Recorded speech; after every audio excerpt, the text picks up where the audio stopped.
അപ്പോൾ നമ്മുടെ പരിപാടി 3 ഫുൾ ആട് തന്തൂരി. അത് വെറും തന്തൂരിയല്ല, 3 തരം മസാല ഉപയോഗിച്ച് 3 ഫുൾ ആടിന് നമ്മൾ തന്തൂരി പിറ്റിലിട്ട് തന്തൂരി ചെയ്യാൻ വേണ്ടി പോകണം. അപ്പോൾ നമുക്ക് നേരെ പരിപാടിയിലേക്ക് പോകും.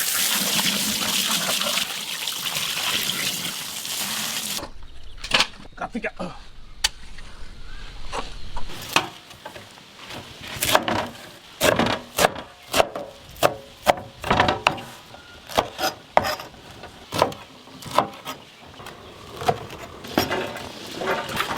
മസാല എടുക്കാം. കുറച്ച് പുതിയയില അരച്ചത്, കുറച്ച് മല്ലിയില അരച്ചത്,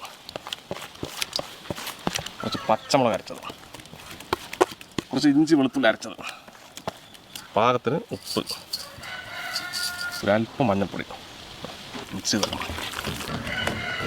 അപ്പോൾ പച്ച മസാല റെഡിയായിട്ട് എടുത്ത മസാല നമുക്ക് എടുക്കാം.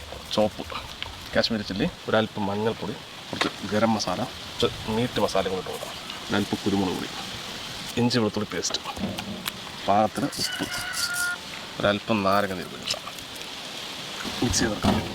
ഒരല്പം ഓയിൽ കൂടി ഒഴിച്ച് നല്ലോണം മിക്സ് ചെയ്തെടുക്കാം. അതുകൊണ്ട് രണ്ടാമത്തെ മസാലയും രണ്ടാമത്തെ മസാല കുരുമുളക് പൊടി, പാകത്തിന് ഉപ്പ്, ഒരല്പം മഞ്ഞൾപ്പൊടി, കുറച്ച് നാരങ്ങ നീര്. ഈ 3-4 സാധനങ്ങളേ ഉള്ളൂ ഇതിനകത്ത്.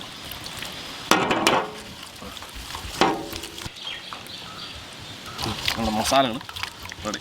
അല്ലേ അത് പച്ച നല്ലോണം ആക്കിവിടും.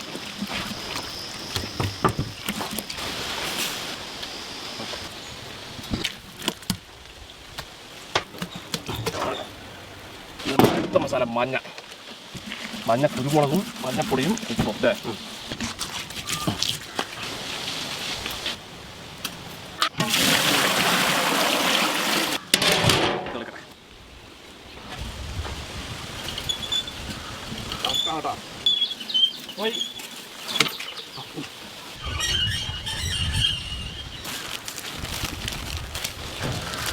ഇനി 2-2.5 മണിക്കൂർ ഇതിനകത്ത് ഉള്ളിൽ നിന്ന് സ്റ്റീം ആട്ടെ. അത് നമുക്കറിയില്ല.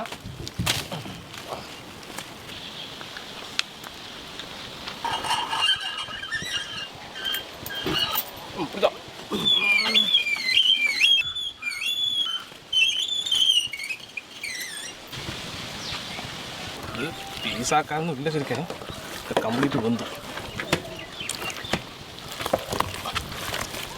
ഓക്കെ, നമ്മൾ ടേസ്റ്റ് ചെയ്ത് നോക്കാൻ വേണ്ടി പോകണം. ആദ്യം നമ്മുടെ പച്ച മസാല ആയിക്കോട്ടെ.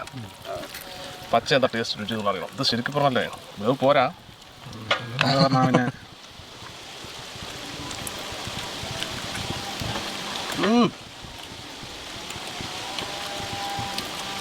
ഓ ചവയ്ക്കൊന്നും പറഞ്ഞിട്ട് ഐസ്ക്രീം തിന്നും പറ്റില്ല.